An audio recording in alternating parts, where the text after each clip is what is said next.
नमस्कार दोस्तों, कैसे हो आप सब। स्वागत है आप सभी का आपके अपने चैनल राजीव कॉम्पिटिटिव क्लासेस में। दोस्तों, प्रधान शिक्षक प्रधानाध्यापक को लेकर अपडेट है, टीआरई 3 को लेकर अपडेट है, विशिष्ट शिक्षक को लेकर अपडेट है, माध्यमिक भोजन को लेकर अपडेट है और हेडमास्टर की पोस्टिंग को लेकर अपडेट है। यानी ओवरऑल ये वीडियो हर एक टीचर के लिए इंपॉर्टेंट है, इसलिए इस वीडियो को तमाम ग्रुप में जरूर शेयर कीजिएगा। अगर आप चैनल पे पहली बार विजिट किए हो तो चैनल को सब्सक्राइब कर लीजिएगा, बेल आइकन को प्रेस कर लीजिएगा, क्योंकि आपको पता है मैं प्रतिदिन आप लोगों को इंपॉर्टेंट अपडेट इस चैनल के माध्यम से प्रोवाइड करता हूं। तो चलिए बिना देरी किए हुए मैं आप लोगों को अपडेट बताता हूं। सबसे पहले हम लोग विशिष्ट शिक्षक के रूप में देखते हैं कि विशिष्ट शिक्षक के लिए क्या अपडेट है। तो देखिएगा, विशिष्ट शिक्षकों की सैलरी आप लोगों का फिक्सेशन पर असमंजस जारी किया गया है। राज्य के करीब 2.5 लाख विशेष शिक्षक सक्षमता 1 और 2 के तहत कार्यरत हैं। सैलरी वृद्धि, सेवा निरंतरता और वेतन संरक्षण जैसे अहम मुद्दों पर अब भी सरकार का रुख स्पष्ट नहीं है।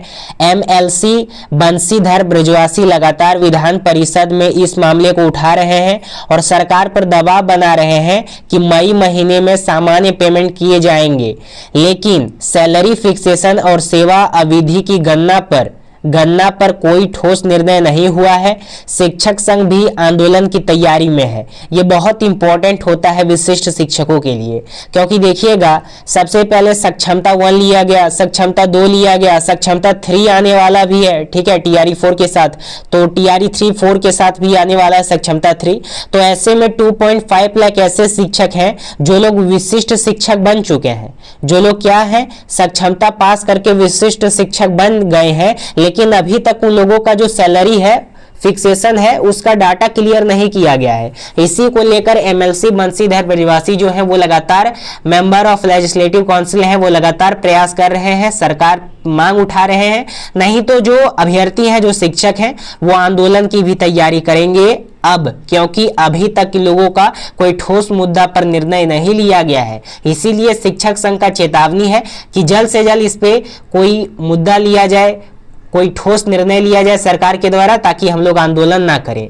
ठीक है, आगे देखिएगा, ये जो अपडेट है ये हर एक टीचर के लिए इंपॉर्टेंट है। जो लोग बीपीएससी 1, बीपीएससी 2, बीपीएससी 3 के अंतर्गत चयनित हैं, या फिर नियोजित शिक्षक हैं, या फिर हेडमास्टर है, टीचर हैं, या फिर सक्षमता वाले हैं, तो सभी के लिए इंपॉर्टेंट है। देखिएगा, शिक्षकों की जवाबदेही परखने की तैयारी, SCERT ने भेजा निर्देश पत्र। SCERT यानी क्या होता है, आप शिक्षक हैं, आपको पता होगा, बिहार में SCERT होता है और इंडिया लेवल पे NCERT होता है। तो बिहार में जो भी एग्जामिनेशन होता है वो SCERT पैटर्न से पूछा जाता है, जो सभी को पता है। और बिहार में जो सरकारी स्कूल है उसमें ये पब्लिकेशन चलाया जाता है। तो राज्य के सरकारी स्कूलों में शिक्षकों की जवाब देने की क्षमता और ट्रेनिंग के उपयोग का मूल्यांकन किया जाएगा।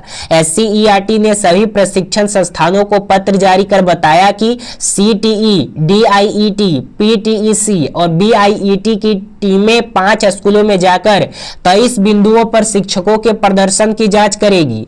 कक्षा में बच्चों के सवालों के जवाब, विषय की प्रस्तुति, उदाहरणों का प्रयोग और शिक्षक पद्धति मुख्य जांच के बिंदु होंगे। रिपोर्ट के आधार पर कार्रवाई होगी। ये सभी शिक्षकों के लिए इंपॉर्टेंट है, इसलिए मैं बता देना चाहता हूं, जो शिक्षक तैयार नहीं है वो अभी से तैयारी करना स्टार्ट कर दीजिए, क्योंकि जो लोग बीपीएससी के 1 है या 2 है या 3 है, नियोजित हैं या फिर विशिष्ट हैं, हर एक शिक्षकों के लिए बहुत इंपॉर्टेंट है। क्यों है, क्योंकि SCERT की टीम जाएगी, 23 बिंदुओं पे सवाल पूछे जाएंगे, 5-5 टीम उसमें जाएगी और बच्चों को सवाल पूछे जाएंगे, बच्चों से कि क्या आप पढ़ाते हैं, क्या आपका है, आपसे भी सवाल पूछे जाएंगे, आप क्या जानते हैं। तो आप लोगों को पहले से तैयारी कर लेना है, क्योंकि कभी भी SCERT का टीम वहां पे पहुंच सकता है और 23 बिंदुओं पे शिक्षकों का प्रदर्शन जांच कर सकता है। और इस घड़ी में अगर शिक्षक दोषी पाए जाते हैं तो उन पे कार्रवाई होगी, ये भी आप लोग देख सकते हैं। आगे देखिएगा, प्रधान शिक्षकों की पदस्थापन की मांग तेज, सरकार पर बढ़ा दबाव। बिहार के चयनित प्रधान शिक्षक शीघ्र पदस्थापन की मांग को लेकर सक्रिय हो गए हैं। गोपालगंज समेत कई जिलों में हुई बैठकों में शिक्षकों ने सरकार से स्कूल आवंटन जल्द कराने की मांग की है। न्यायिक प्रक्रिया से जुड़े मामलों को शीघ्र निपटाने और अन्य शिक्षकों का तत्काल पदस्थापन करने की अपील की गई है। साथ ही तय हुआ है कि अब कोई नया केस दायर नहीं होगा और सभी शिक्षक जनप्रतिनिधियों से मिलकर सरकार पर दबाव बनाएंगे। इसको पढ़ लीजिएगा, आप लोगों के लिए इंपॉर्टेंट है। हालांकि इसका हिस्ट्री के बारे में तो आप लोगों को पता ही है कि 9 जून से लेकर 12 जून तक आप लोगों का पटना उच्च न्यायालय में डेट दिया गया है। इसी के डेट में आप लोगों का सुनवाई होगा। आगे देखिएगा, माध्यम भोजन में सप्ताह में 3 दिन परोसी जाएगी हरी सब्जी।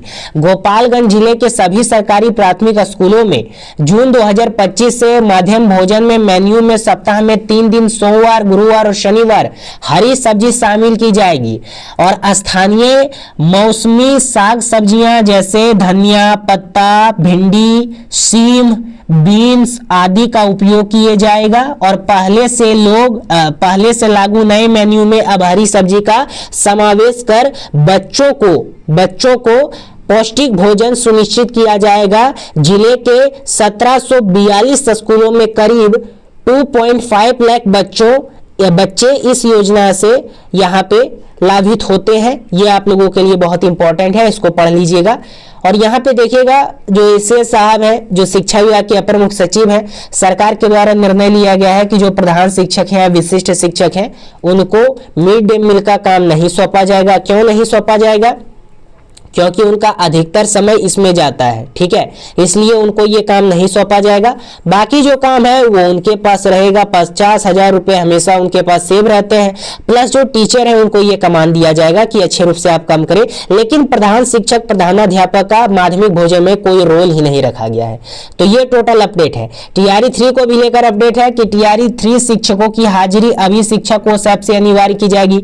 बीपीएससी में, बिहार में बीपीएससी टीआरई 3 के तहत नियुक्ति सभी शिक्षक की उपस्थिति गर्मी छुट्टी के बाद इस शिक्षा कोष ऐप के माध्यम से दर्ज करना अनिवार्य कर दिया गया है।